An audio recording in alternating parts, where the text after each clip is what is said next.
3 વર્ષ પહેલા જો આ 5 મિડ કેપ મ્યુચ્યુઅલ ફંડમાં તમે 1 લાખ રોક્યા હોત તો આજે તમારા 1 લાખ થઈ ગયા હોત 2 લાખ। મતલબ કે માત્ર 3 વર્ષની અંદર પૈસા ડબલ। આ એવા ફંડ છે જેમણે લગભગ દર વર્ષે 25% કરતા વધુ અને 3 વર્ષમાં 100% કરતા વધુનું રિટર્ન આપ્યું છે। આ મ્યુચ્યુઅલ ફંડ ક્યાં છે તે આપણે જાણીશું અને તે પણ સમજીશું કે આ મિડ કેપ મ્યુચ્યુઅલ ફંડ હોય છે શું, તેમાં કેવી રીતે રોકાણ કરવું, કેવા લોકોએ આમાં રોકાણ કરવું અને આમાં રિસ્ક ફેક્ટર કેટલું છે। પહેલા તમને એ સ્પષ્ટતા કરી દઉં કે આ વિડીયો તમને ગેરમાર્ગે દોરવા માટે નથી કે હું કહું ત્યાં ઇન્વેસ્ટમેન્ટ કરવા માટે નથી, પણ માત્ર એજ્યુકેશનલ પર્પઝથી જ બનાવ્યો છે। એટલે તમારું રિસર્ચ કરીને પછી જ કોઈ જગ્યાએ રોકાણ કરવું હિતાવહ રહેશે। તો દોસ્તો, આજકાલ ગુજરાતમાં લોકો બેંકમાં પૈસા રાખવાના બદલે અલગ અલગ જગ્યાએ રોકાણ કરવા લાગ્યા છે। સૌથી વધુ રિટર્ન ક્યાંથી મળશે તેને લઈને અલગ અલગ લોકો અલગ અલગ ફંડ કે ક્રિપ્ટો જેવી જગ્યાએ રોકાણ કરવા માટે જણાવતા હોય છે। પણ આજે આપણે સમજવાના છીએ મિડ કેપ મ્યુચ્યુઅલ ફંડને। તમને જાણીને નવાઈ લાગશે કે છેલ્લા 3 વર્ષ અને ખાસ કરીને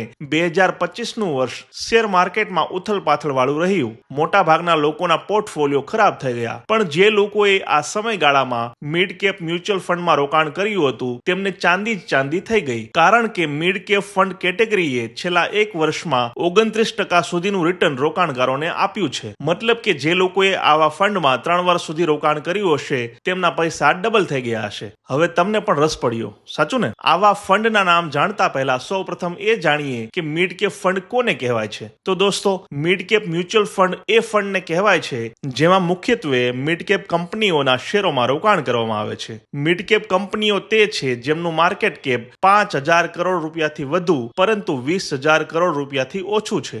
માર્કેટ કેપની દ્રષ્ટિએ 101મી થી 250મી રેન્કિંગ ધરાવતી કંપનીઓને પણ મિડ કેપ કંપનીઓ કહેવામાં આવે છે। હવે કેવા લોકોએ આમાં રોકાણ કરવું જોઈએ તે પણ જાણી લઈએ। તો મિડ કેપ ફંડમાં લાર્જ કેપ ફંડની સરખામણીમાં વધુ જોખમ રહેલું છે, જેથી એવા લોકોએ આમાં ઇન્વેસ્ટ કરવું જોઈએ જેઓ વધુ જોખમ ઉઠાવી શકે છે, કારણ કે ટૂંકા ગાળામાં આવા ફંડમાં મોટી ઉથલપાથલ થવાની શક્યતા પણ રહેલી હોય છે। ટૂંકમાં કહીએ તો જે લોકો 5 વર્ષ કે તેથી વધુ સમય માટે રોકાણ કરવા માંગે છે તેમણે જ મિડ કેપ ફંડમાં ઇન્વેસ્ટ કરવું જોઈએ, જેથી ટૂંકા ગાળાની ચડ ઉતરથી તેમને કોઈ ખાસ તકલીફ ન પડે। ચાલો, તમે જે સાંભળવા આ વિડીયો અત્યાર સુધી રસથી જોઈ રહ્યા છો તે એટલે કે 3 વર્ષમાં સૌથી વધુ રિટર્ન આપનારા 5 મિડ કેપ મ્યુચ્યુઅલ ફંડના નામ જાણી લઈએ। તો સૌપ્રથમ છે ઇન્વેસ્કો ઇન્ડિયા મિડ કેપ ફંડ। આ ફંડે છેલ્લા 3 વર્ષમાં સરેરાશ 28.70% રિટર્ન આપ્યું છે। મતલબ કે આજથી 3 વર્ષ પહેલા કોઈએ આ ફંડમાં 100 રૂપિયા રોક્યા હોત તો તે આજે 213 રૂપિયા થઈ ગયા હોત।